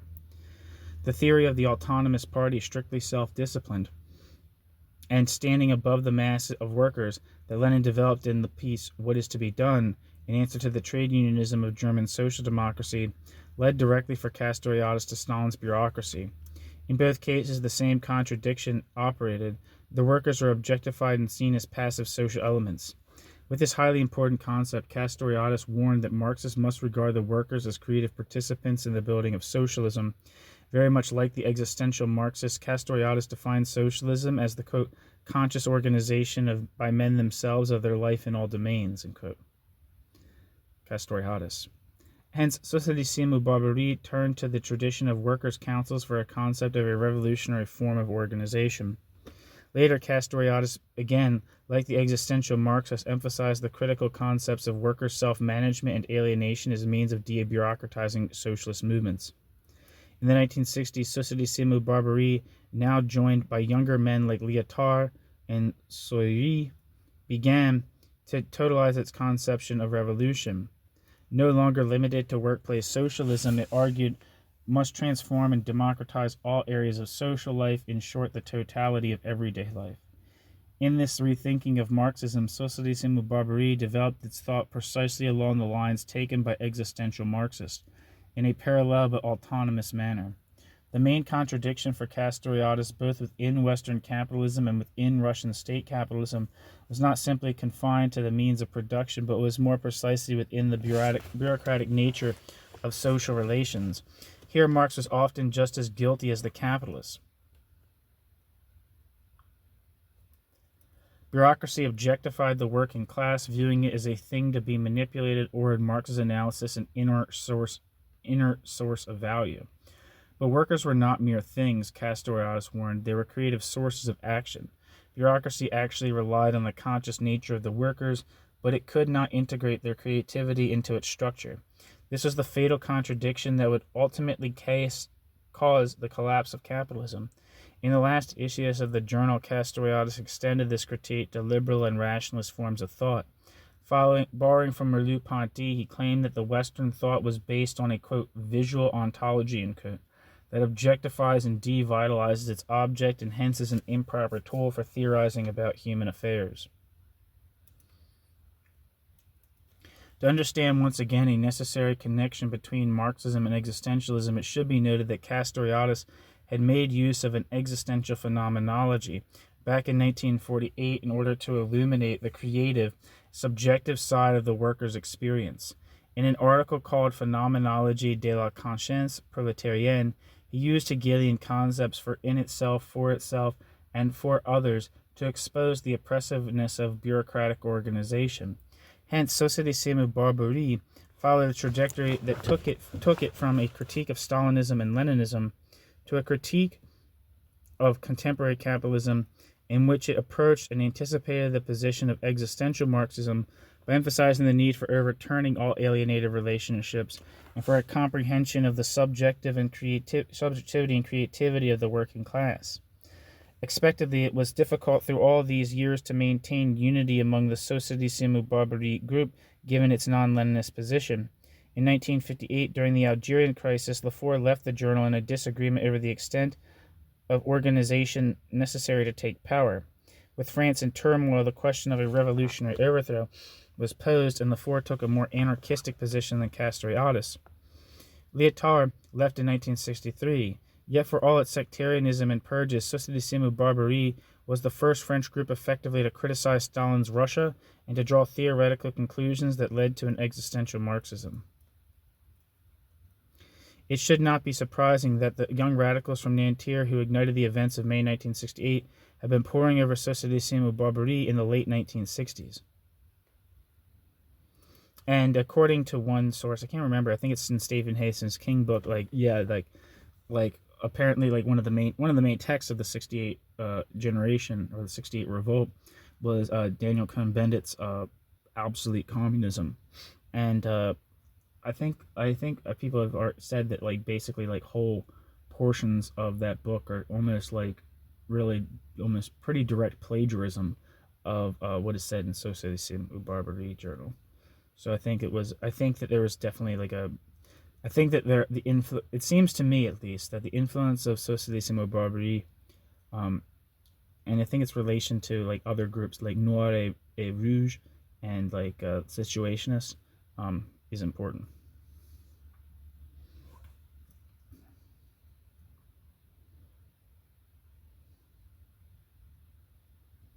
All right, so that is the end of the chapter, but it is also the end of part 2 of the book. So let's look at where we're at real quick.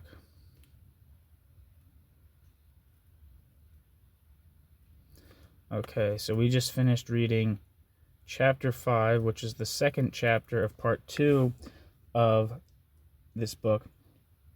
Part 2 was titled Stalinism and the Existentialists, 1944 to 1956. And this chapter was called, chapter 5 is titled Existentialists in Motion, with the sections Sartre finds the proletariat, 1950 to 1954, Merleau-Ponty on Sartre's dialectical adventures, 3. Polemics with Pierre Neville, 4. The Hungarian invasion, skepticism or stoicism, 5. The confrontation with liberalism, 6. Genet and the other, 7. Socialisme ou Barbarie.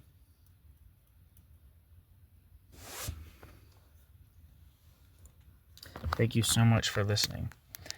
Part 3 of the book, the next part, is titled Towards an Existential Marxism, 1957 to 1968. And the next chapter is titled The Argument Group,